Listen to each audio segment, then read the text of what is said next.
Sabe aquele momento tenso quando um mágico, sem querer, deixa escapar como o truque funciona? É meio constrangedor, né? Agora imagina isso no nosso mundo, no mundo do desenvolvimento. Quando o nosso código conta um segredo, bom, as consequências são bem mais sérias. É sobre isso que a gente vai conversar hoje. E essa é a grande questão, né? Muitas vezes, sem a gente nem perceber, acabamos deixando umas pistas, umas portinhas abertas, que podem levar a vazamentos gigantescos. A ideia aqui é descobrir onde estão essas portas e, claro, como fechar cada uma delas. Então vamos lá. Para começar, vamos mergulhar nessa tal de ameaça invisível. Antes de mais nada, a gente precisa entender direitinho do que estamos falando quando o assunto é segredo vazando pelo código. Basicamente, é isso. É quando uma informação que deveria ser super privada acaba se tornando pública, por acidente.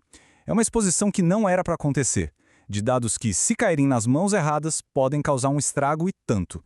E olha, não estamos falando de qualquer coisinha, pensa só, dados pessoais de usuários, chaves de API que são literalmente a chave de acesso a outros serviços, informações financeiras, prontuários de saúde e até mesmo a propriedade intelectual da empresa, a receita do bolo, tudo isso está em jogo. Tá, a gente já entendeu que vazar é ruim, mas o quão ruim? Vamos ver como isso se transforma em prejuízo de verdade, porque o problema vai muito além de um simples bug no código. O impacto aqui é massivo. A gente está falando de roubo de identidade, de espionagem entre empresas, de multas pesadíssimas por causa de leis como a LGPD e, talvez o pior de tudo, a quebra de confiança com o cliente. Isso é algo que leva anos para reconstruir, e isso se for possível. Certo, já entendemos o que e o porquê. Agora vem a parte mais importante, o como. Como é que esses segredos conseguem escapar? Na maioria das vezes, é por erros que são, assim, surpreendentemente comuns. O primeiro vetor é um clássico. Sabe aquelas mensagens de erro super detalhadas, feitas para ajudar quem está desenvolvendo? Pois é, se elas aparecem para o usuário final, podem se tornar um verdadeiro mapa do tesouro para um invasor. Olha só esse exemplo. Um stack trace desses aqui pode não parecer nada demais para a gente que desenvolve. Mas na mão de alguém mal intencionado, isso aqui é ouro puro. Revela a estrutura do código, nomes de pacotes, classes, informação valiosíssima para planejar um ataque. E aqui a coisa fica feia de verdade. Às vezes, no meio de um log de erro desses, tá lá a string de conexão completa, com o banco de dados. Usuário, senha, endereço, tudo. É como deixar a chave da porta de casa debaixo do tapete. Não dá, né? Outro jeito muito comum de vazar dados é com APIs. O tal do overfetching acontece quando a API retorna muito mais informação do que a aplicação precisa de verdade. Tipo, o front-end só queria um nome e o e-mail, mas a API mandou o objeto de usuário inteiro, com o hash de senha e tudo mais. Esse aqui dói na alma, porque acontece por puro descuido.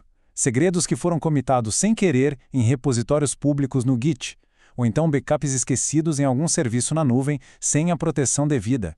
São vacilos que podem transformar os segredos da empresa em domínio público. E para fechar, um erro que parece básico, mas acontece. Colocar chaves de API ou outras credenciais direto no código que roda no navegador, seja em JavaScript ou HTML. Aí, qualquer pessoa com o mínimo de conhecimento pode abrir as ferramentas de desenvolvedor do navegador e pegar o segredo em texto puro. Ok, já vimos o tamanho do problema e como ele acontece. Agora, a parte boa. Como a gente se protege? Vamos mudar o foco da preocupação para a ação e começar a construir nossas defesas. A prevenção se apoia em 4 pilares principais. Primeiro, filtrar tudo que a gente envia de volta para o cliente. Segundo, ter um jeito centralizado e seguro de lidar com os erros. Terceiro, usar as ferramentas certas para gerenciar segredos. E quarto, que é a regra de ouro, expor só o mínimo do mínimo de dados necessário.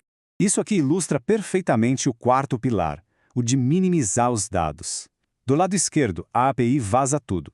Já do lado direito, a gente usa um padrão chamado DTO. Pensa nele como um filtro que cria um pacotinho de dados específico para o cliente, garantindo que só informação segura e necessária seja enviada. Simples e eficaz.